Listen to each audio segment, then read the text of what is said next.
Hello friends, नमस्कार। Welcome to my channel. तो चलिए स्टार्ट करते हैं आज का सेशन। ओके, तो हमारा आज का सेशन क्या है, छायावाद से कुछ प्रमुख क्वेश्चन हैं। ठीक है, तो सेशन में बने रहिए, बहुत ही महत्वपूर्ण क्लास होने वाली है। ठीक है, तो पहला क्वेश्चन देखेंगे।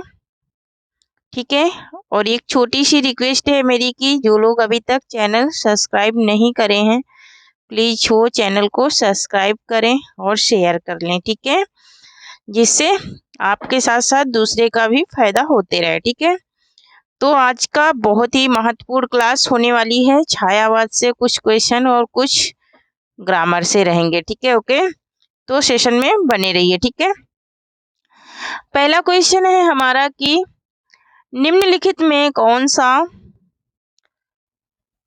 में से कौन सा कवि रीति मुक्त काव्य धारा का नहीं है। ठीक है, नहीं बताना है। ठीक है, निम्नलिखित में से कौन सा कवि रीति मुक्ति काव्य धारा का नहीं है। ठीक है, नहीं बताना है।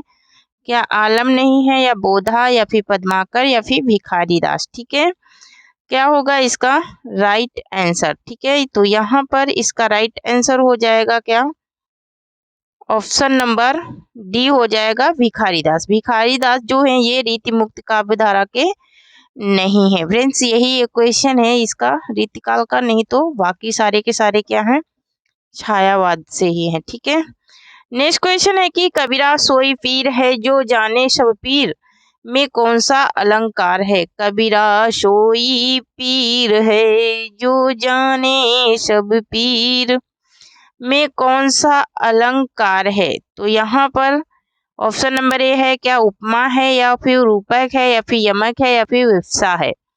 क्या होगा इसका राइट आंसर। तो यहाँ पर इसका राइट आंसर हो जाएगा हमारा ऑप्शन नंबर सी हो जाएगा, यमक। यमक अलंकार है। पीर पीर है ना, यहाँ पर पापा की आवृत्ति बार बार हुई है। ठीक है, इसलिए यहाँ पर यहाँ पर पीर, एक पीर आया है यहाँ और एक पीर यहाँ आया है। ठीक है, तो एक का मतलब क्या है, यूसर, और दूसरे का मतलब क्या है, पीड़ा। ठीक है, दोनों के अलग अलग अर्थ निकल रहे हैं। ठीक है, नेक्स्ट क्वेश्चन देखेंगे। नेक्स्ट क्वेश्चन है कि इसमें से कौन सी कृति प्रतिबंधित रही। इसमें से कौन सी कृति प्रतिबंधित रही। क्या भारत भारती, या फिर बंधिनी, या फिर झांसी की रानी, या फिर चिनगारियां। ठीक है, क्या होगा इसका राइट आंसर। तो यहाँ पर इसका राइट आंसर हो जाएगा हमारा क्या, चिनगारियां। ऑप्शन नंबर डी हो जाएगा, चिनगारियां। ये भारत भारती भी थी, लेकिन ये भारत भारती भी थी लेकिन ये कुछ समय के लिए थी। ठीक है, ये कुछ समय के लिए थी और कुछ समय बाद इसे क्या किया गया था, मुक्त कर दिया गया था। ठीक है, इसे कुछ समय के लिए अंग्रेजों ने चुरा लिया था, ब्रिटिश शासक ने चुरा लिया था, लेकिन कुछ समय बाद ये भारत भारती जो रचना थी ये मिल गई थी, लेकिन चिनगारियां जो थी वो प्रतिबंधित ही रही। ठीक है, नेक्स्ट क्वेश्चन देखेंगे। नेक्स्ट क्वेश्चन है कि निम्नलिखित में से वाक्य छांटिए, वह वाक्य छांटिए जिसमें क्रिया विशेषण का प्रयोग हुआ है। ठीक है, क्रिया का भी प्रयोग हुआ है और विशेषण का भी प्रयोग हुआ है, उस वाक्य को छांटना है। ठीक है, तो यहाँ पर ऑप्शन नंबर ए है, यहाँ कैसे कैसे लोग एकत्र हुए हैं। काली गाय, यहाँ पर घास होगा, घाट नहीं होगा। ठीक है, यहाँ पर घास होगा, घास चर रही है। क्या कर रही है, घास चर रही है। यहाँ पर मुझसे खट्टा फल नहीं खाया जाता। यहाँ है तुम जी जान लगाकर पढ़ रहे हो।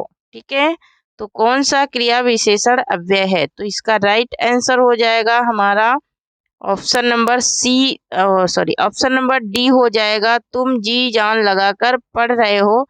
इसमें क्रिया विशेषण अव्यय है। ठीक है, यहाँ पर भाववाचक वाच्य है। यहाँ पर क्या है, तो यहाँ पर भाववाचक वाच्य है। ठीक है, यहाँ पर भाववाचक वाच्य है, वाच्य ना, वाचक वाच्य है। ठीक है, वाच्य है। ये क्या है, काली गाय क्या है, विशेषण है। यहाँ कैसे कैसे लोग एकत्र हुए हैं। ठीक है, तो ये क्या है, लोग क्या है, संज्ञा है। ठीक है, नेक्स्ट क्वेश्चन देखेंगे। नेक्स्ट क्वेश्चन है कि सुधामयी वात्सल्यमयी तू प्रेममयी वाक्य में विशेष क्या है। सुधामयी वात्सल्यमयी तू प्रेममयी वाक्य में विशेष क्या है। ठीक है, विशेष बताना है। तो यहाँ पर ऑप्शन नंबर ए है सुधामयी, बी है वात्सल्यमयी। क्या वात्सल्यमयी है विशेष, या फिर यहाँ पर है क्या प्रेममयी है, या फिर तू है। ठीक है, तो यहाँ पर विशेष पूछ रहा है, विशेषण नहीं पूछ रहा है। ठीक है, तो विशेष इसमें क्या है, ऑप्शन नंबर डी राइट हो जाएगा। तू जो है यही विशेष है। ठीक है, अगर विशेषण पूछता तो सुधामयी वात्सल्यमयी प्रेममयी ये तीनों आ जाते हैं विशेषण पूछता तो, लेकिन पूछ रहा है विशेष क्या है। ठीक है, नेक्स्ट क्वेश्चन देखेंगे। नेक्स्ट क्वेश्चन है कि राजस्थानी गद्य मिलता है मौलिक अनुदित ग्रंथों में, टीकाओं में, कवियों की नई रचनाओं में, बीच बीच टीकाओं के रूप में, या फिर उपयुक्त सभी में। क्या होगा इसका राइट आंसर। तो यहाँ पर इसका राइट आंसर हो जाएगा हमारा ऑप्शन नंबर डी हो जाएगा, उपयुक्त सभी में। उपयुक्त सभी ऑप्शन जो है इसमें सब में क्या मिलता है, राजस्थानी गद्य मिलता है। नेक्स्ट क्वेश्चन देखेंगे। क्वेश्चन नंबर 7 है कि ब्रजभाषा गद्य की अखंड परंपरा चलती है। अखंड परंपरा किससे चलती है ब्रजभाषा गद्य की। क्या भक्तिकालीन कृष्ण भक्त कवियों से, या फिर विद्यापति की पदावली से, या फिर गोरखनाथ से, या फिर लल्लू लाल से। क्या हो जाएगा इसका राइट आंसर। तो यहाँ पर इसका राइट आंसर हो जाएगा हमारा ऑप्शन नंबर ए हो जाएगा, भक्तकालीन कृष्ण भक्त कवियों से चलती है ब्रजभाषा गद्य की अखंड परंपरा। ठीक है, नेक्स्ट क्वेश्चन देखेंगे। नेक्स्ट क्वेश्चन है हमारा कि नेक्स्ट क्वेश्चन है कि एक दिन बैठे बैठे यह बात अपने ध्यान में चढ़ी कि कोई कहानी ऐसी कही जिसमें हिंदी की छुट और किसी बोली का पुट ना मिले। ये पंक्ति किसकी है। ये पंक्ति किसकी है। क्या सुखलाल की है, या फिर सदल मिश्र की है, या फिर इंसाल्लाह खां की है, या फिर आचार्य शुक्ल की है। क्या होगा इसका राइट आंसर। तो यहाँ पर इसका राइट आंसर हो जाएगा क्या ऑप्शन नंबर सी हो जाएगा, इंशाअल्लाह खां की ये पंक्ति है। ठीक है, नेक्स्ट क्वेश्चन देखेंगे। नेक्स्ट क्वेश्चन है कि लल्लू लाल द्वारा लिखित कुल पुस्तकों की संख्या कितनी है। लल्लू लाल द्वारा लिखित कुल पुस्तकों की संख्या कितनी है। क्या 14 है, या 15 है, या फिर 16 है, या फिर 12 है। क्या हो जाएगा इसका राइट आंसर। तो यहाँ पर इसका राइट आंसर हो जाएगा ऑप्शन नंबर ए, लल्लू लाल द्वारा लिखित कुल पुस्तकों की संख्या 14 है। ठीक है, नेक्स्ट क्वेश्चन देखेंगे। नेक्स्ट क्वेश्चन है कि बनारस संस्कृत कॉलेज की स्थापना किस वर्ष हुई। बनारस संस्कृत कॉलेज की स्थापना किस वर्ष हुई। क्या 1780 में, या 1791 में, या 1795 में, या 1800 ईस्वी में। क्या हो जाएगा इसका राइट आंसर। तो यहाँ पर इसका राइट आंसर हो जाएगा हमारा क्या 1791 ईस्वी में। ऑप्शन नंबर बी राइट हो जाएगा, 1791 ईस्वी में बनारस संस्कृत कॉलेज की स्थापना हुई। ठीक है, नेक्स्ट क्वेश्चन देखेंगे। अथवा प्रकृति के सूक्ष्म किंतु व्यक्ति सौंदर्य में आध्यात्मिक छाया का मान। मेरे विचार से छायावाद एक सर्वमान्य व्याख्या हो सकती है। यह अभिमत किसका है। ठीक है, यह अभिमत किसका है ये बताना है। ठीक है, ऑप्शन नंबर ए है, क्या डॉक्टर नगेंद्र का है, या मुकुरधर पांडे का है, या फिर डॉक्टर रामकुमार वर्मा का है, या फिर नंदुलारे वाजपेयी का है। क्या होगा इसका राइट आंसर। तो यहाँ पर इसका राइट आंसर हो जाएगा क्या, इसका राइट आंसर हो जाएगा option number D. Option number D हो जाएगा नंदुलारे वाजपेयी। ठीक है, ऑप्शन नंबर डी हो जाएगा नंदुलारे वाजपेयी का ये क्या है कथन है। ठीक है, नेक्स्ट क्वेश्चन देखेंगे।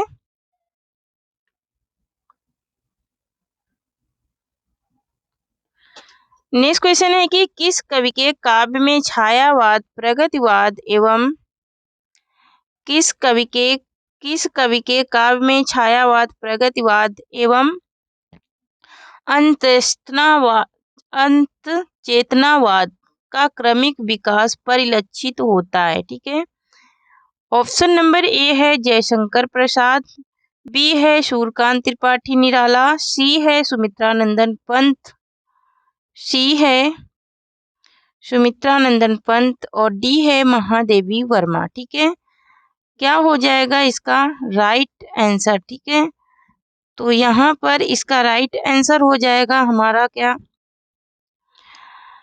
क्या जयशंकर प्रसाद हैं, या सूर्यकांत त्रिपाठी निराला, या फिर सुमित्रानंदन पंत, या फिर महादेवी वर्मा। ठीक है, तो यहाँ पर इसका राइट आंसर हो जाएगा क्या हमारा ऑप्शन नंबर सी हो जाएगा सुमित्रानंदन पंत। ठीक है, कौन है? तो सुमित्रानंदन पंत हैं। ठीक है, नेक्स्ट क्वेश्चन देखेंगे। क्वेश्चन नंबर 3 है कि शहर अब भी संभावना है। शहर अब भी संभावना है किस कवि की रचना है? शहर अब भी संभावना है किस कवि की रचना है? क्या दुष्यंत कुमार की है, या वीरेंद्र जैन की है, या फिर अशोक वाजपेयी की है, या फिर कुंवर नारायण की है? क्या होगा इसका राइट आंसर? तो यहाँ पर इसका राइट आंसर हो जाएगा ऑप्शन नंबर सी हो जाएगा। किसकी है? तो option number C right answer हो जाएगा, अशोक वाजपेयी की रचना है। ठीक है, नेक्स्ट क्वेश्चन देखेंगे। क्वेश्चन नंबर 4 है कि मेरी समझ में नई शैली में भाव नहीं, भावों की छाया पाई जाती है। मेरी शैली में क्या कह रहे हैं कि मेरी समझ में नई शैली में भाव नहीं, भावों की छाया पाई जाती है, जिसे पकड़कर हृदयमय करने में पाठकों को कठिनाई होती थी। इस छायावादिकता से ही मैंने छायावाद शब्द बनाया। यह कथन किसका है? क्या डॉक्टर नागेंद्र का है, या मुकुटधर पांडे का है, या फिर सुशील कुमार का है, या फिर रामकुमार वर्मा का है? ठीक है, क्या होगा इसका राइट आंसर? ठीक है, तो यहाँ पर इसका राइट आंसर बताना है, तो इसका राइट आंसर हो जाएगा क्या ऑप्शन नंबर बी हो जाएगा मुकुटधर पांडे। ये किसका कथन है? तो ये मुकुटधर पांडे का कथन है। नेक्स्ट क्वेश्चन देखेंगे। क्वेश्चन नंबर 5 है कि डॉक्टर नागेंद्र के अनुसार छायावाद की समय सीमा क्या है? क्या 1916 से 1936 है, या 1918 से 1932 है, या फिर 1918 से 1938 है, या फिर 1917 से 1936 है? ठीक है, क्या होगा इसका राइट आंसर? तो यहाँ पर इसका राइट आंसर हो जाएगा option number C. Option number C हो जाएगा 1918 से 1938 ईस्वी है डॉक्टर नागेंद्र के अनुसार छायावाद की समय सीमा। ठीक है, नेक्स्ट क्वेश्चन देखेंगे। क्वेश्चन नंबर 6 है कि क्वेश्चन नंबर 6 है कि छायावाद शब्द के प्रथम प्रयोक्ता थे। छायावाद शब्द के प्रथम प्रयोक्ता कौन थे, ये बताना है। ठीक है, तो यहाँ पर ऑप्शन नंबर ए है मुकुटधर पांडे, बी है सुमित्रानंदन पंत, सी है निराला, और डी है जयशंकर प्रसाद। ठीक है, क्या होगा इसका राइट आंसर? तो यहाँ पर इसका राइट आंसर हो जाएगा ऑप्शन नंबर ए। कौन है? मुकुटधर पांडे। मुकुटधर पांडे हैं छायावाद शब्द के प्रथम प्रयोक्ता। ठीक है, नेक्स्ट क्वेश्चन देखेंगे। नेक्स्ट क्वेश्चन है कि सरस्वती पत्रिका में 1921 में प्रकाशित निबंध हिंदी छायावाद किसकी रचना है? 1921 में प्रकाशित निबंध हिंदी छायावाद किसकी रचना है? ठीक है, ऑप्शन नंबर ए है सुशील कुमार की, बी है सुमित्रानंदन पंत की, सी है रामकुमार वर्मा की, डी है जयशंकर प्रसाद की। क्या होगा इसका राइट आंसर? तो यहाँ पर इसका राइट आंसर हो जाएगा option number A. Option number A right हो जाएगा। किसकी रचना है? तो ये सुशील कुमार की रचना है। नेक्स्ट क्वेश्चन देखेंगे। क्वेश्चन नंबर 8 नेक्स्ट क्वेश्चन है हमारा कि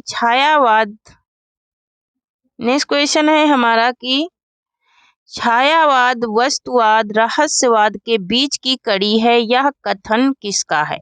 यह कथन किस आलोचक का है? क्या बच्चन सिंह का है, या राम कुमार वर्मा का है, या फिर गंगा प्रसाद पांडे का है, या फिर निराला जी का है? ठीक है, क्या हो जाएगा इसका right answer?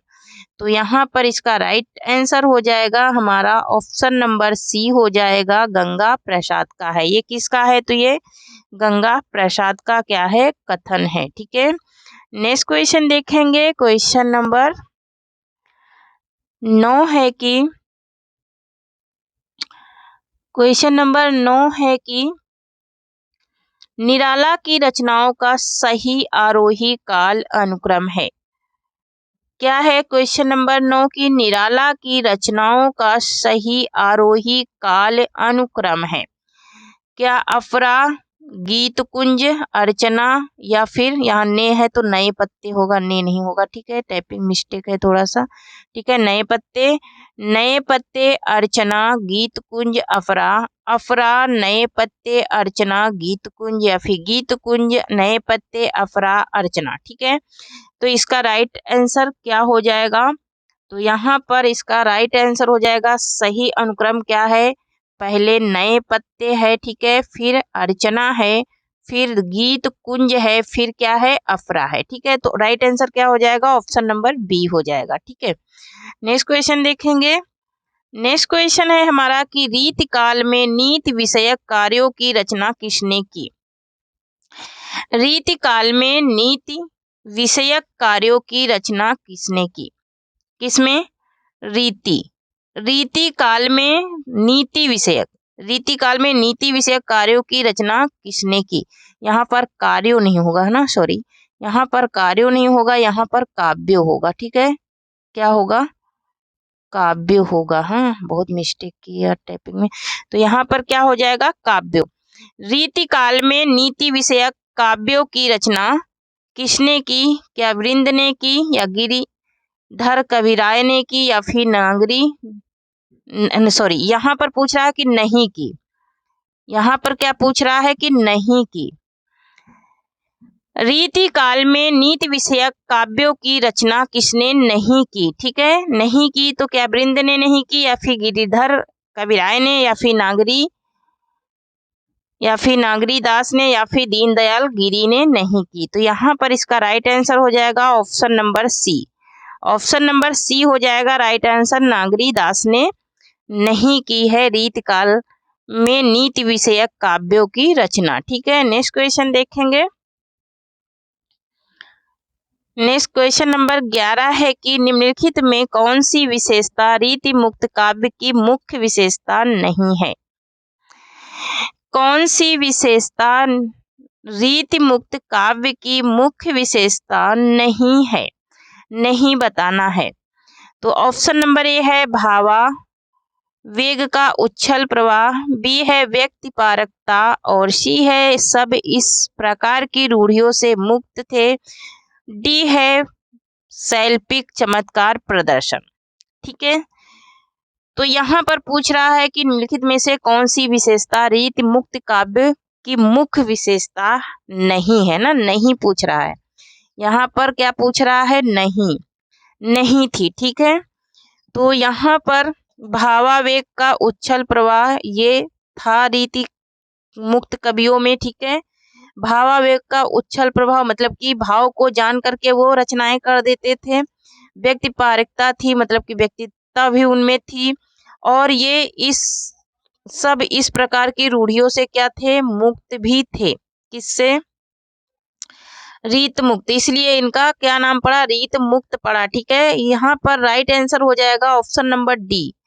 Option number D right हो जाएगा। वहां इनके पास कैसी शैल्पिक चमत्कार प्रदर्शन ये नहीं करते थे। ठीक है, यही इसका राइट आंसर हो जाएगा ऑप्शन नंबर डी। ठीक है, नेक्स्ट क्वेश्चन देखेंगे। नेक्स्ट क्वेश्चन है हमारा क्वेश्चन नंबर 12 है कि निम्नलिखित में से कौन सा उपन्यास गोपाल राय गहमरी का है? ठीक है, निम्नलिखित में से कौन सा उपन्यास गोपाल राय गहमरी का है?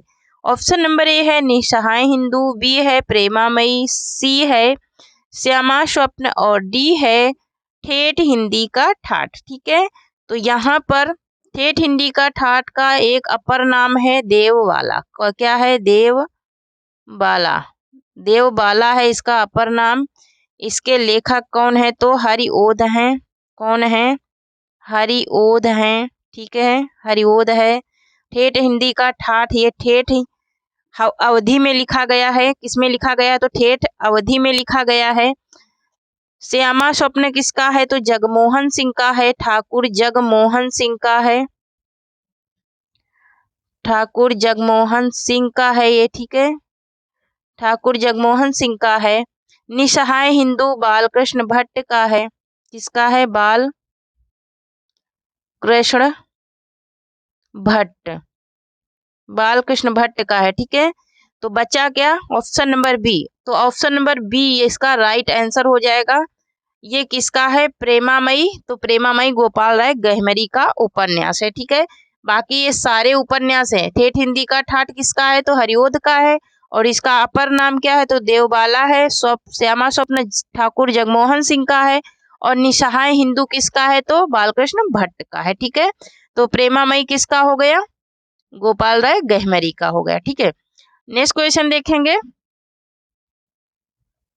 नेक्स्ट क्वेश्चन है हमारा, किस अलंकार में वाचार्थ गौण और व्यंग्यार्थ प्रधान होता है? किस अलंकार में वाचार्थ गौण और व्यंग्यार्थ जो होता है वो प्रधान होता है?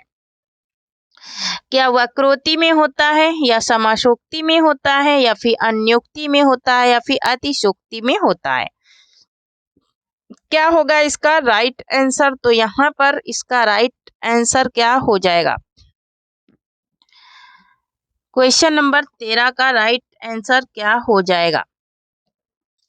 ओके, तो यहाँ पर पूछ रहा है कि वाचार्थ गौण होता है, मतलब कि जो बोलने वाली चीजें रहती वो क्या रहती हैं? छिपी रहती हैं। और व्यंग्यार्थ जो व्यंग होता है वो क्या होता है? प्रधान होता है, मेन होता है। तो यहाँ पर इसका राइट आंसर हो जाएगा हमारा क्या? ऑप्शन नंबर सी हो जाएगा, अन्योक्ति। अन्योक्ति अलंकार में ऐसा होता है कि वाचार्थ गौण होता है और व्यंग्यार्थ का होता है प्रधान होता है। ठीक है, नेक्स्ट क्वेश्चन देखेंगे। नेक्स्ट क्वेश्चन है हमारा कि सिद्धों की वाणियों को हिंदी काव्य धारा के नाम से किसने संग्रहित किया? यहाँ लिखा है कि सिद्धों की वाणियों को हिंदी काव्य धारा के नाम से किसने संग्रहित किया? सिद्धों की वाणियों को हिंदी काव्य धारा के नाम से किसने संग्रहित किया? ऑप्शन नंबर ए है हरप्रसाद शास्त्री ने, बी है प्रबोध चंद बनर्जी ने, सी है हरमन याओकी ने, और डी है राहुल संकृत्यायन ने। क्या होगा इसका राइट आंसर? ठीक है, क्वेश्चन नंबर 14 का राइट आंसर क्या होगा? सिद्धों की वाणियों को हिंदी काव्य धारा के नाम से किसने संग्रहित किया, ये बताना है। ठीक है, तो क्या हो जाएगा इसका राइट आंसर? ठीक है, और जो लोग अभी तक चैनल को सब्सक्राइब नहीं करे हैं तो प्लीज़ चैनल को सब्सक्राइब कीजिए। यहाँ मैं बहुत सारी चीज़ें फ्री में पढ़ा रही हूँ। ठीक है, ओके, तो थोड़ी सी मदद अपनी गरीब बहन की भी करते चलिए। ठीक है, चैनल को सब्सक्राइब कीजिए। तो यहाँ पर इसका राइट आंसर हो जाएगा क्या? ऑप्शन नंबर डी हो जाएगा, राहुल संकृत्यायन। ठीक है, राहुल संकृत्यायन है। फ्रेंड्स, मैं बहुत पैसे वाली नहीं हूँ। ठीक है, एक छोटे से कॉलेज में पढ़ाती हूँ। ठीक है, असिस्टेंट टीचर के पद पे हूँ। ठीक है, तो थोड़ा सा मदद करिए। ठीक है, इसमें भी। ओके, नेक्स्ट क्वेश्चन देखेंगे। नेक्स्ट क्वेश्चन है कि छायावाद को समग्र रूप से समझने समझाने वाले प्रारंभिक श्रेष्ठ समीक्षक हैं। छायावाद को समग्र रूप से समझने समझाने वाले प्रारंभिक श्रेष्ठ समीक्षक हैं। ठीक है, तो ऑप्शन नंबर ए है रामचंद्र शुक्ल, बी है नागेंद्र, सी है नंद दुलारे वाजपेयी, और डी है सुमित्रा नंदन पंत। ठीक है, तो क्वेश्चन नंबर 15 का राइट आंसर क्या हो जाएगा?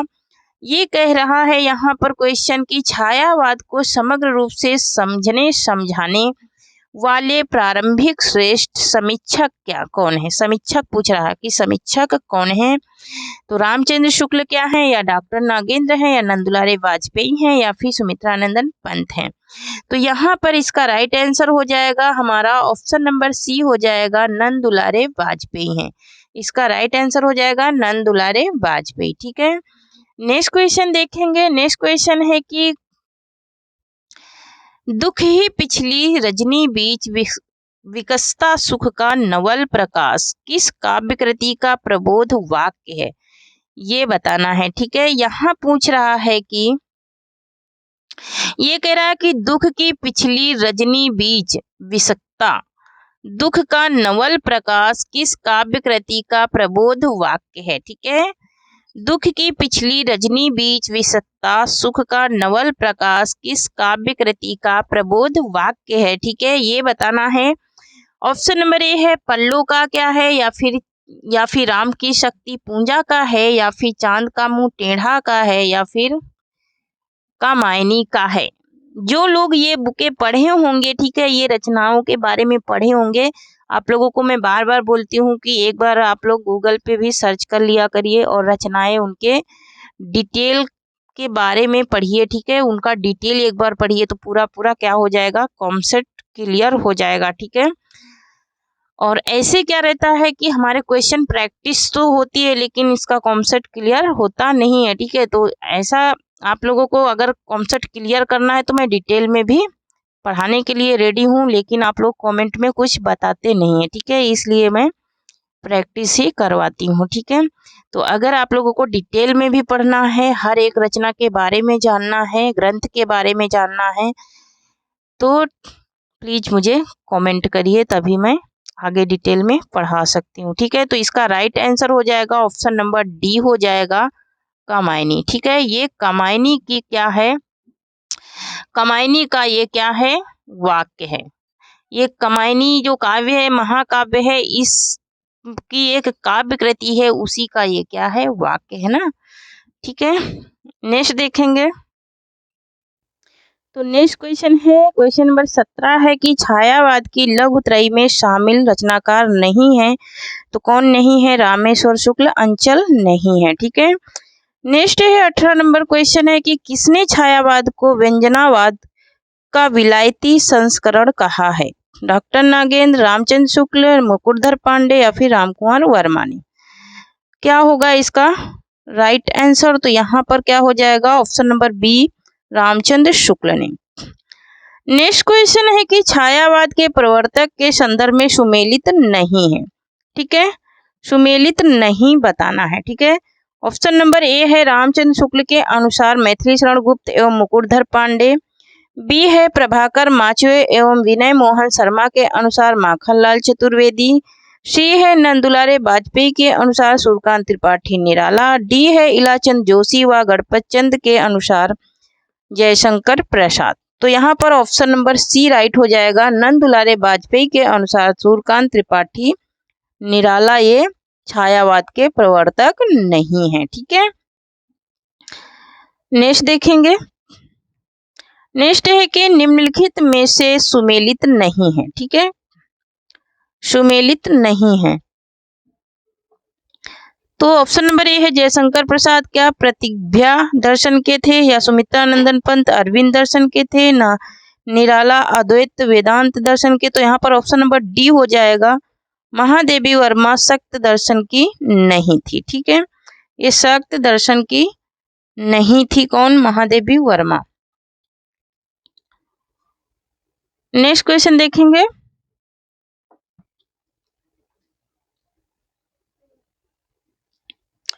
नेक्स्ट क्वेश्चन है कि निम्नलिखित में से किस पत्र को छायावाद का घोर समर्थक माना जाता है? मतवाला को, जागरण को, हंस को, या फिर समन्वय को। ठीक है, तो यहाँ पर ऑप्शन नंबर बी राइट हो जाएगा, जागरण को। किसको माना जाता है? तो जागरण को माना जाता है छायावाद का घोर समर्थक। नेक्स्ट है कि किसने भारत नामक पत्रिका में छायावाद के समर्थन में लेख लिखे हैं? कुमार विजय ने, मुकुटधर पांडे ने, नंदुलारे वाजपेयी ने या फिर शांतिप्रिय द्विवेदी ने।